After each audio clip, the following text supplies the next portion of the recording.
ஆக்சுவலாக பார்த்தீங்கன்னா பூவோட லைஃப் வந்து 24 hours மேக்ஸிமம் செடியிலேருந்து எடுத்து அதுக்கு மேலே நம்ம பதப்படுத்துறது ஸ்டோர் ரூம் அதுக்கும் மீறினா தான் வெளியில் போயிடும் அது. இப்போ அது அந்த டைமுக்கு அவங்க அதுவும் சேல்ஸ் ஆகுதுன்னா டிஸ்போஸ் பண்ண வேண்டியது சூழ்நிலை வந்துடுது. சுத்தம் பண்ணுறாங்களே அவங்க வந்து கரெக்டாக அந்த இப்போ நம்ம இவ்வளோ பொருள் வேஸ்டேஜாக இருக்கு நீங்கள் வந்து எடுத்துகிட்டு போங்க அப்படின்னா அவங்க வந்து வண்டி வச்சு எடுத்துகிட்டு போயிடுவாங்க. சப்போஸ் நம்ம இன்ஃபார்ம் பண்ணாம கொண்டு போய் ரோட்டில் கொட்டி அதை வந்து 4 பேர் மிதிச்சு அசிங்கப்படுத்திட்டோம். நம்ம முடிஞ்ச அளவுக்கு நம்ம இன்ஃபார்ம் பண்ணி அவங்க இந்த இடத்துல இருக்குங்க இவ்வளோ பொருள் எடுத்து வெளியே போட போகிறோம் அப்படின்னு தூக்கி சொல்லி அவங்க வந்து எடுத்துகிட்டு போயிடுவாங்க வண்டி வச்சு. ஃபோன் பண்ணி சொல்றதுனால அதெல்லாம் வந்து சொல்லி ஃபேக் தான். மோஸ்ட்லி யாரும் ஃபோன் பண்ணிலாம் சொல்ல மாட்டாங்க.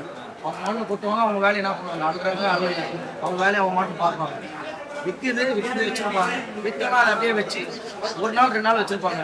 யாரெல்லாம் டெத் ஆகலாம் டெத்துக்கு உதவி எவ்வளோ கொட்டுவாங்க. அப்படியே அவங்க வரலன்னா என்ன பண்ணுவாங்க, வெளியே தூக்கி போட்டுருவாங்க. தூக்கி போட்டுனாங்க என்ன பண்ணுவாங்க, கப்பல் அறிக்காங்க வந்து எப்போ அவங்க டைம் படி சொல்ல வந்து அழுவாங்க.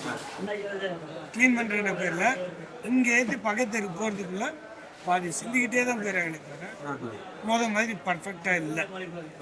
எப்போ கார்பரேஷனை ப்ரைவேட்டுக்கு கொடுத்தாங்களோ அப்போ இருந்து அந்த கிளீனஸ் இல்லை. என்ன சொல்ல முடியாது, ப்ரைவேட் கொடுத்ததுல அவங்க கான்ட்ராக்ட் தானே கொடுத்துருக்காங்க. ப்ரைவேட்லாம் அது ப்ரைவேட் எடுத்து பண்ணலையா, சிஎம்டிஏ மூலியமா வந்து நீங்கள் ஒரு கான்ட்ராக்ட் அவங்க கான்ட்ராக்ட் தான் கொடுக்கும்.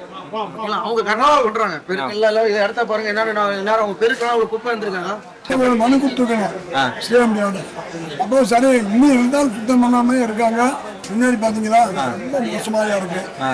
துப்புரவு பணியாளர்கள் வந்து அவங்க வேலையை கரெக்டாக பார்த்துட்டு இருக்காங்க. அப்பப்போ ஃபோட்டோ வந்து அப்பப்போ வந்து அந்த டைமுக்கு வந்து க்ளீன் பண்ணிடுவாங்க. அது மாதிரி தான் பண்ணுறது இல்லை, க்ளீனாக ஒரு பாத்ரூம் கூட சரியில்லை. கதவு உடஞ்சி கிடக்கு, தண்ணி வர மாட்டேங்குது, சுத்தம் கிடையாது. இது வந்து புரியும் சொல்லி கொடுத்தாங்க. ஒருத்தர் கூட சுத்தம் கிடையாது, கதவோட உடஞ்சி கிடக்கு, லைட் இல்லை. 6-7 மாசமா தான் பண்றாங்க. நல்லா சுத்தமா வச்சுப்பாங்க, நல்லா கட்டி நல்லா இதெல்லாம் பண்ணி காசு வாங்குற வரைக்கும் நல்லா வச்சிருந்தாங்க. காசு வாங்கினா அப்படி சுத்திருப்போம். முதல் 5 ரூபா 10 ரூபா வாங்கினாங்க. அப்போ கழிவு சுத்தமாக வச்சுருந்தாங்க. எப்போ ஃப்ரீ பாத்ரூம் ஆக்கினாங்க ஒன்றும் இப்போலேருந்து ஃப்ரீ ஆக்குறது க்ளீனாக எதுவுமே கிடையாது.